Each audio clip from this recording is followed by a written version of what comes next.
आमिर शेख यांना मला प्रश्न करायचा आहे, काँग्रेसचा आणि इंडिया आघाडीचा या सगळ्याला विरोध का? ज्या प्रकारच्या सुधारणा त्यांनी सांगितलेल्या यापूर्वी देखील जर आपण या संदर्भातल्या अमेंडमेंट्स पाहिल्या किंवा त्या कायद्या संदर्भामध्ये जर काही बाबींकडे लक्ष वेधलं तर हे आधीपासून होतं। मग नव्यानं नेमक्या या सुधारणा होतायत का? या सुधारणा झाल्या तर कितपत फायदा होईल, जसं भाजप यावेळेला या संदर्भातले दावे करताना दिसतंय? आमिर शेख जी, सर्वप्रथम तर मला या मुद्द्यानिमित्त आपल्या सर्वांना सांगायचं आहे की भाजपच्या वतीने आणि काही एक वैशिष्ट विचारधारेच्या वतीने या वक्फ बोर्ड आणि या वक्फ कायदा संदर्भात चुकीचे मेसेजेस पोहोचवले जातात। सर्व पहिले तर की वक्फ बोर्ड कुणाच्याही जागेवर ताबा मारू शकतो, कुठलीही जागा बोलू शकतो की ही जागा आपली आहे।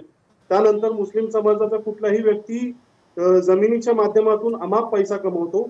मला सर्वप्रथम आपल्या न्यूज चॅनलच्या माध्यमातून सर्व लोकांना हे सांगायचं की हे खोटं आहे। सर्वप्रथम तर वक्फ हा विषय सर्व समाजांनी आणि सर्व घटकांनी समजून घेतला पाहिजे।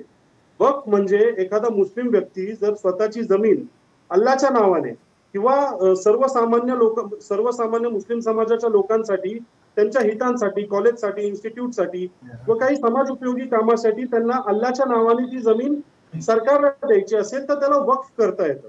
त्यानंतर त्या व्यक्तीची त्या जमिनीवर म्हणजे जोपर्यंत तो हयात आहे तोपर्यंत कधीच त्याचा अधिकार त्या जमिनीवर लागत नाही।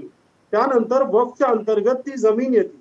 तर सगळ्यात पहिले तर भाजपाने ज्या पद्धतीने या पूर्ण प्रकरणामध्ये हे सांगितलेलं आहे की वक्फ सरकारची जागा किंवा कुठलीही प्रायव्हेट प्रॉपर्टी ही ताबा मारती, हे खोटं आहे।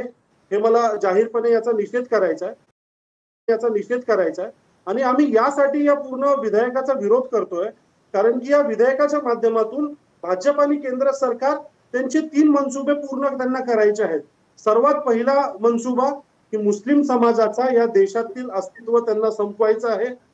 दुसरं कारण, त्यांना सगळ्या जमिनी हे करून अदानी अंबानीच्या घशामध्ये टाकायच्या आहेत। आणि तिसरं, जे काही मुस्लिम दर्गा किंवा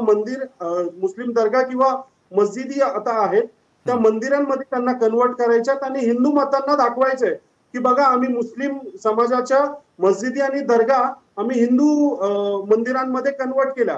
हे करून त्यांना हिंदू वोट बँक कुठेतरी वाढवायची आहे।